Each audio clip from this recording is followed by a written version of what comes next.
अस्सलाम वालेकुम। उम्मीद है कि आप सब ठीक होंगे और आज का जो हमारा टॉपिक है वो है chloroplast genome of plants. Mitochondrial genome of plants, chloroplast genome of plants और क्रोमैटिन, इन तीन चीज़ों के बारे में आज हम डिटेल में स्टडी करने वाले हैं। सबसे पहले है क्लोरोप्लास्ट जीनोम ऑफ प्लांट्स। ठीक है, अब क्लोरोप्लास्ट जीनोम ऑफ प्लांट्स की मैं आपको थोड़ी सी ज़रा एक हिस्ट्री बता दूं कि कुछ इसमें एक हाइपोथेसिस है जो कि बहुत फेमस हाइपोथेसिस है। उसके अकॉर्डिंग जो है, पहले साइंटिस्ट ये सोचते थे कि जो क्लोरोप्लास्ट जीनोम है और जो माइटोकॉन्ड्रियल जीनोम है, ये एक्चुअली क्या है, ये यूकेरियोट्स का अपना नहीं है, ये एक्चुअली प्रोकैरियोट्स से इन्होंने लिया है। ठीक है, और ये एवोल्यूशन के दौरान ये हुआ है कि ये प्रोकैरियोट्स जो है, इनके इंसेस्टर्स थे यूकेरियोट्स के, उनके साथ इनका सिम्बियोटिक रिलेशनशिप था, जिसकी वजह से प्रोकैरियोट्स के कुछ जो जीनोम है वो कहाँ पे इंटीग्रेट हो गया है, इनटू द यूकेरियोट्स। इसलिए प्रोकैरियोट्स को यूकेरियोट्स का एंसेस्टर भी समझा जाता है। वो समझते हैं कि ये जो जीनोम है ना, ये प्लांट्स का प्रोकैरियोट से आया, क्लोरोप्लास्ट भी और माइटोकॉन्ड्रियल भी। और वो ये क्यों भी ना समझें, क्योंकि अब जब उन्होंने डिटेल स्टडी की ना साइंटिस्ट ने, उन्होंने देखा कि जो क्लोरोप्लास्ट जीनोम और जो माइटोकॉन्ड्रियल जीनोम है प्लांट्स का, यूकेरियोट्स का, उन्होंने कहा इसके तो बहुत सारे फीचर्स जो हैं ये प्रोकैरियोटिक जीनोम से मिलते हैं। लाइक के इनके जो फीचर्स हैं, जैसे कि जो प्रोकैरियोटिक जीनोम है, जैसे अगर आपको पता हो कि उसमें एक ओप्रोन होता है जो कि पूरी जीन्स को, जितनी मल्टीपल जीन्स होती हैं उन सबके फंक्शन का एक एप्रोन के अंडर होती हैं। वो एक रेगुलेटर होता है, वो तमाम जीन्स को कंट्रोल कर रहा होता है। ठीक है, अब इसी तरह इसमें भी यही है कि एक रेगुलेटर के अंदर मल्टीपल जीन्स आती हैं। अब ओप्रोन जो है, वो ओप्रोन होता है मल्टीपल जीन्स का एक सेगमेंट। ठीक है, और वो ओप्रोन को एक ही रेगुलेटर होता है उसका, जिसको कंट्रोल कर रहा होता है। ये प्रोकैरियोट्स के अंदर ऐसा होता है। फिर जब उन्होंने यूकेरियोटिक जीनोम देखा, क्लोरोप्लास्ट का, माइटोकॉन्ड्रियल का, उनके अंदर भी यही फीचर्स थे कि मल्टीपल जीन्स थे, उनका एक ही रेगुलेटर था जो उनको कंट्रोल कर रहा था, और मल्टीपल जीन से आगे मल्टीपल प्रोटीन्स बन रही थी। तो फिर आगे चलिए, ये थोड़ा सा बेसिक कंसेप्ट हो गया। अब जो नेक्स्ट है वो हम थोड़ा सा देखते हैं कि क्या होता है। एक्चुअली क्लोरोप्लास्ट जीनोम देखिए, circular double stranded DNA molecule होता है। जैसे कि जैसे बैक्टीरिया का अगर हम देखें, प्रोकैरियोट्स का देखें, उनके अंदर प्लाज्मिड होता है, तो उनका क्रोमोसोम भी किस फॉर्म में होता है, सर्कुलर फॉर्म में होता है। फिर located in the stroma of chloroplast. अब जैसे सेल होता है ना, सेल के अंदर एक मटेरियल होता है साइटोप्लाज्म, इसी तरह क्लोरोप्लास्ट के अंदर भी एक जेल लाइक मटेरियल होता है, उसे कहते हैं स्ट्रोमा।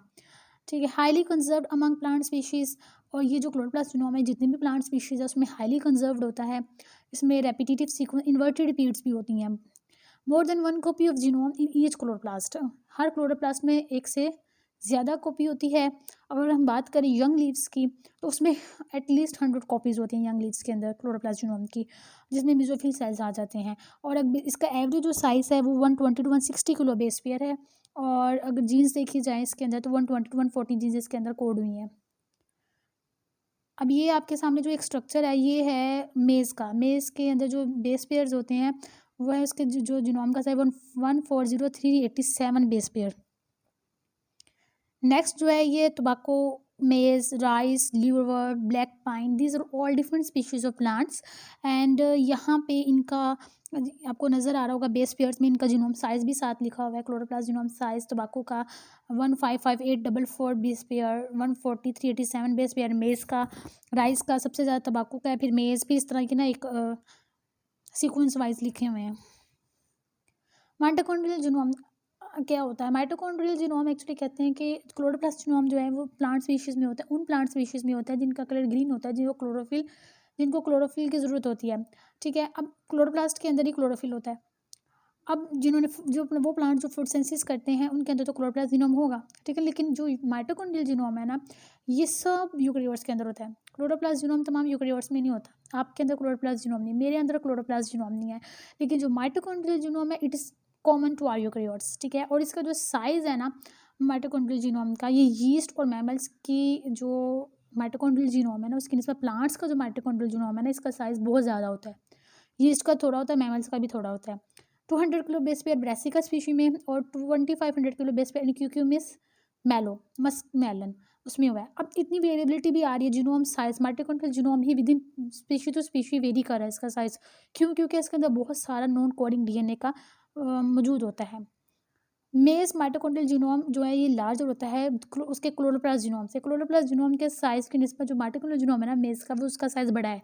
ठीक है, लेकिन दिखने में साइज़ बड़ा है, लेकिन जीन्स बहुत चंद हैं इसके अंदर, फ्यू जीन्स हैं।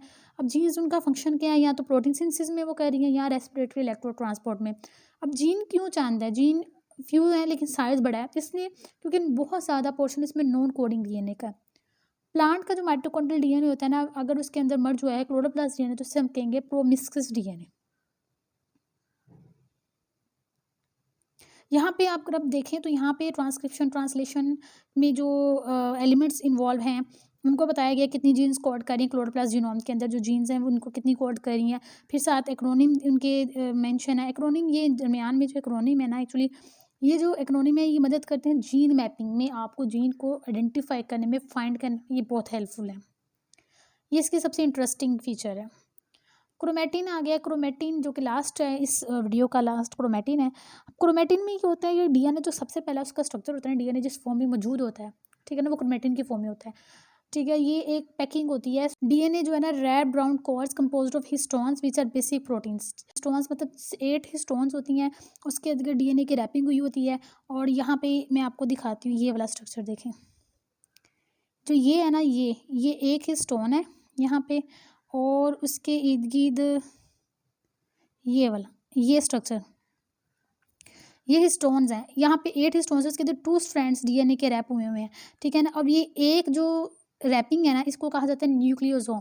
ये भी न्यूक्लियोसोम है, ये भी न्यूक्लियोसोम है। अगर जब डीएनए है, ये डीएनए नेगेटिवली चार्ज होता है, हिस्टोन्स जो हैं वो बेसिक इन नेचर होती हैं, वो पॉजिटिवली चार्ज होती हैं, जिसकी वजह से डीएनए उनके इर्द गिर्द ऐसे रैप हुआ होता है, ठीक है ना। और ये बनते हैं स्ट्रिंग। ये आपको देख रही बीड्स की फॉर्म में एक स्ट्रिंग नज़र आ रहा है, ये है 11 नैनोमीटर। इसको 10 और 11 नैनोमीटर कहा जाता है, ठीक है। इसी तरह जो है ये नीचे आपको नज़र आ रहा होगा, ये जो नीचे है ना, ये वाला नीचे, ठीक है। अब यहाँ पे क्या है कि ये वाला जो स्ट्रक्चर है, इसमें आप देख सकते हैं कि न्यूक्लियोसोम्स की और ज़्यादा टाइटली पैकिंग हो गई है। इसमें 6 न्यूक्लियोसोम्स अंडर 1 टर्न आते हैं, मतलब 8 टर्न डीएनए के अंदर 6 न्यूक्लियोसोम्स आते हैं। इसे कहते हैं 30 नैनोमीटर फाइबर। ये फर्दर क्वाइलिंग होगी इसकी 300 नैनोमीटर पे, फिर 700 नैनोमीटर।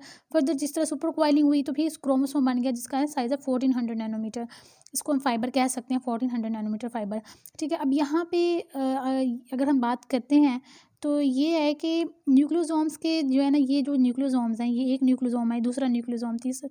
अब न्यूक्लियोसोम्स के इर्द गिर्द जो है दरमियान में जो आपको पोर्शन नज़र आ रहा है जिसपे बीड्स नहीं है, ये वाला पोर्शन, ठीक है, ये वाला पोर्शन जो है इसे स्पेसर डीएनए कहा जाता है, ठीक है। और यहाँ पे this structure is further required to produce 30 nanometer fiber which has a solenoid structure with 6 nucleosomes to every 10। ये बात हमने कर ली। अब 30 नैनोमीटर फाइबर जो फर्दर ऑर्गेनाइज्ड हो लूप्स में, और फाइबर एट 80 रिच एरिया स्कैफ। यहाँ पे ये वाला जो 30 नैनोमीटर फाइबर है, फर्दर ये आपको नजर आ रही लूप्स बन गई हैं, ये फर्दर रिक्वायर्ड हो गया है। 80 रिच एरियाज यहाँ पे जो हैं वो, वहाँ पे 80 रिच एरियाज पे स्कैफोल्ड प्रोटीन्स आके अटैच हो गए, जिसकी वजह से इसकी फर्दर क्वालिंग हो गई है। तो बस यही आज का हमारा टॉपिक था। होप सो आपको समझ आई होगी।